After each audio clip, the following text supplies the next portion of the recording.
Alrighty, quick video. I'm going to walk you through Smartlead.ai campaign settings, what you want to set up to ensure you get the best deliverability with your emails, how this can help you sending your emails, etc. All right, so once you set up your sequence, write a sequence, get the leads imported, you get to this tab on Smartlead that says setup. You want to select your sender accounts, schedule your campaign for the schedule time. Then there's this gear button in the top right that says campaign settings. Click that there. Now we're gonna get a bunch of these settings here. Um, and let's just start with stop sending messages when your lead. I usually do replies to a message. That's kind of the general consensus. When someone replies, we're not gonna start keep sending them, automated emails throughout the sequence. Now, let's hop down to what shouldn't we track.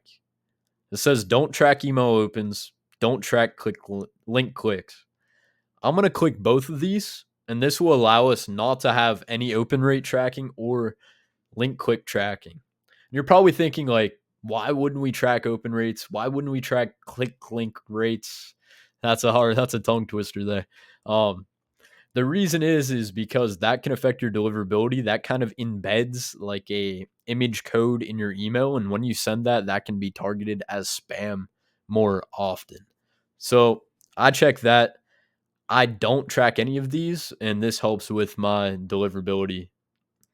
All right, now we're going down to optimize email delivery. Boost your deliverability by sending emails in plain text without HTML. I turn this on. I want every option I can to increase my deliverability and really reach my target audience, and I'm sure you do as well. So turn that on if you don't. Now prioritize sending pattern. This is something that I've messed with a bit, and currently I do about 70% new leads and 30% follow-ups. I want to reach as many new leads as possible, typically because the first email you send is usually the highest converting email within a sequence. So I set that as there. That's kind of what I prefer, but it can depend on how long your sequence is, etc. Campaign level auto pause. Stop messaging other people within a company once a person replies from that company. So you may have leads in your lead list that may be from the same exact company. What I typically do is not turn this on because maybe the first person I reach out to is kind of not the right person within that business. And then maybe the other person that will reply is the right person. So I do not select this. Now let's go down to enhanced email sending and delivery. I turn this on. Um, this will match if you're sending from Gmail, it'll send your Gmail accounts to Gmail providers. And if you're sending from Outlook, it'll match Outlook to Outlook. So if you have Outlook email accounts and Gmail email accounts, this will kind of match those up with your prospects so they can, boost that deliverability. That's kind of something that helps that. All right, now we got intelligent AI lead categorization. I turn this on. They just added this, but I don't think it's working. I turn this on and I select the options interested, not interested, do not contact, out of office. Usually those four, and sometimes I add wrong person.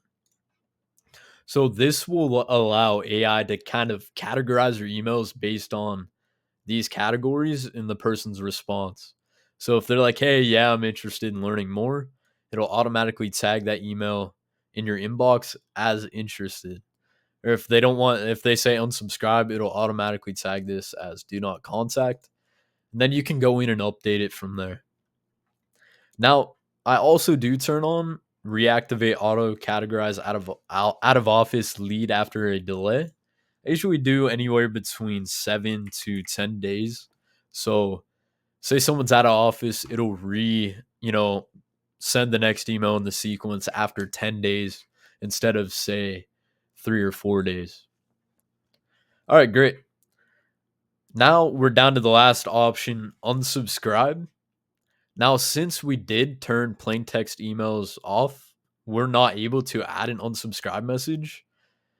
And now this is kind of where it gets tricky because you legally sometimes you want to give the option for prospects to opt out of emails, um, which you can add into your own copy, you can put in small print at the bottom, like, hey, if you don't want to receive any more emails, reply no thanks. And then that can categorize as an unsubscribe message instead of having um, this in here. Because having an unsubscribe message can, you know, not help your deliverability. It can kind of hurt your deliverability in a sense, but, you know, yeah, that's kind of how I do it. I add a little short message into the copy that can say, hey, if you don't want to receive any more emails, reply no thanks. And that kind of works for me. Now, great. That's the Smartlead.ai campaign settings, how I'm using those to kind of increase my deliverability. And yeah, I hope this video helps you guys. If you do enjoy it, subscribe. And yeah, catch you guys on the next one. Peace.